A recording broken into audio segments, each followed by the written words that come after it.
បាទសួស្តីបងប្អូនទាំងអស់គ្នាវិលមកជួបខ្ញុំទៀតហើយថ្ងៃនេះខ្ញុំនឹងបង្ហាញពីវិធីងាយៗនៅក្នុងការទិញ Blue Verify បាទថ្មីហ្នឹង Facebook នៅតែបន្ត disable account របស់អ្នកប្រើប្រាស់ដដែលអញ្ចឹងដើម្បីការពារពីការ disable យើងអាចទិញជា Blue Verify ហើយ Blue Verify នេះអាចជួយយើងបញ្ជាក់ថាយើងពិតជា account នឹងពិតប្រាកដមែនហើយ Blue Verify មានអត្ថប្រយោជន៍ជាច្រើនទៀតបាទអញ្ចឹងបើសិនជាបងប្អូនពិចារណាថាការពារ account របស់បងប្អូនគួរតែទិញ Blue Verify ការទិញ Blue Verify គឺ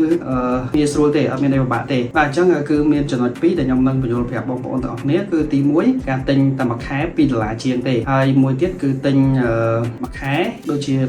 $14.99បាទអញ្ចឹងសូមបងប្អូនទាំងអស់គ្នាទស្សនាវីដេអូនេះដល់ចប់ខ្ញុំនឹងបង្ហាញពីមួយជំហានទៅមួយជំហានដើម្បីទិញ Blue Verify បាទហើយសម្រាប់បងប្អូនដែលអត់ទាន់បាន Subscribe Channel របស់ខ្ញុំទេសូមជួយ Subscribe Channel YouTube របស់ខ្ញុំមួយផងដើម្បីខ្ញុំមានកម្លាំងចិត្តនៅក្នុងការធ្វើមាតិកាល្អៗចែកជូនចំណេះដឹងទៅដល់បងប្អូនសូមជួយទស្សនាទាំងអស់គ្នាអូខេហ្នឹងហើយយើងចូលមកក្នុងទូរស័ព្ទដៃរបស់យើងមកបន្ទាប់មកយើងចូលមកក្នុង Safari របស់យើងមកហើយយើងវាយកន្លែងនេះយើងវាយពាក្យថា Facebook បញ្ជាក់កន្លែងនេះគឺ Facebook គឺយើងប្រើជាលក្ខណៈ desktop យើងអត់ចូលទៅក្នុង app ទេយើង cancel មកបាទកន្លែងនេះខ្ញុំបាន log in រួចហើយបើសិនជាកន្លែងហ្នឹងមានគេដាក់ឲ្យយើង Facebook យើង log in យើងត្រូវទៅសេ email ឬក៏លេខទូរស័ព្ទរបស់យើងបន្ទាប់មកយើង log in ចូលទៅក្នុង Facebook desktop ហ្នឹងមកបាទហើយបន្ទាប់មកទៀតយើងចុចមកចំណុច 3 នេះ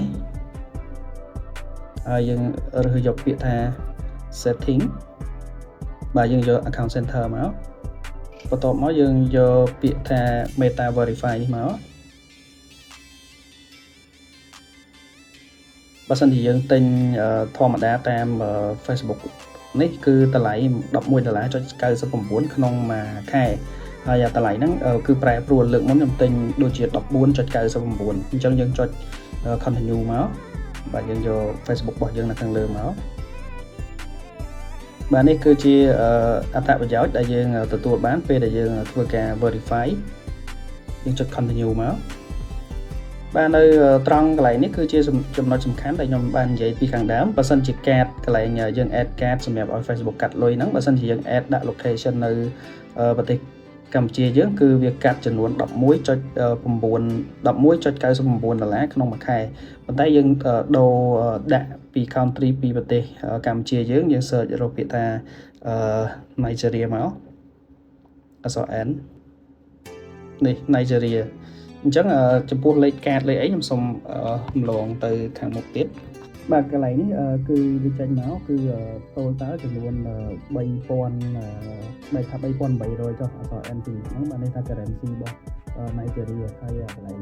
ខាងក្រោមនេះយើងនឹង pay ជាមួយនឹងអាកាសដែលយើងបានពេញមុនហ្នឹងណាបាទបន្ទាប់មកយើងចុច subscribe មកបាទអូខេកន្លែងនេះយើងបានសម្រេចហើយគេដាក់ថាយើងមាន3ថ្ងៃសម្រាប់ confirm identify របស់យើងបន្ទាប់មកយើងចុច 3 នៅខាងលើនេះមកហើយយើងចូលទៅក្នុងពាក្យថាMeta Verify នេះមក continue to verification យើងចុច continue មកអូខេ review in progress យើងចុច OK មួយទៀតមកបាទអញ្ចឹងជំហានបន្ទាប់ Facebook នឹងផ្ញើ notification មួយយើងចុចលើ notification ហ្នឹងមកយើងចុច continue បាទអញ្ចឹងខ្ញុំបញ្ជាក់បន្តិចកន្លែងនេះ Facebook វានឹងឲ្យយើងទៅសេឈ្មោះយើងពិតឲ្យបានត្រឹមត្រូវហើយចំណែករូបភាពវិញគឺគេអត់ឲ្យយើងដាក់រូប profile យើងមានពាក់ម៉ាស់ថតចំហៀងឬក៏ថតពីលើពីក្រោយគឺដាក់ពេញមុខតែម្ដងអញ្ចឹងបាន Facebook verify ឲ្យហើយបើសិនជាយើងខ្វះខាតអីគឺ Facebook នឹងឲ្យយើងពេញដូចជាថតអត្តញ្ញាណប័ណ្ណឬក៏ឲ្យយើង select រូបភាពដែលត្រឹមត្រូវបាទអញ្ចឹងខ្ញុំបាន confirm វារួចអស់ហើយអញ្ចឹងខ្ញុំចូលទៅមើលនៅក្នុង profile របស់ខ្ញុំតើវាមាន verify អត់បាទនេះគឺ verify រួចហើយដូចជាអត់ពេលយូរទេពេលតាមមួយផ្លែតទេបាទអញ្ចឹងអរគុណបងប្អូនទាំងអស់គ្នាដែលបានតាមដានទស្សនាវីដេអូរបស់ខ្ញុំ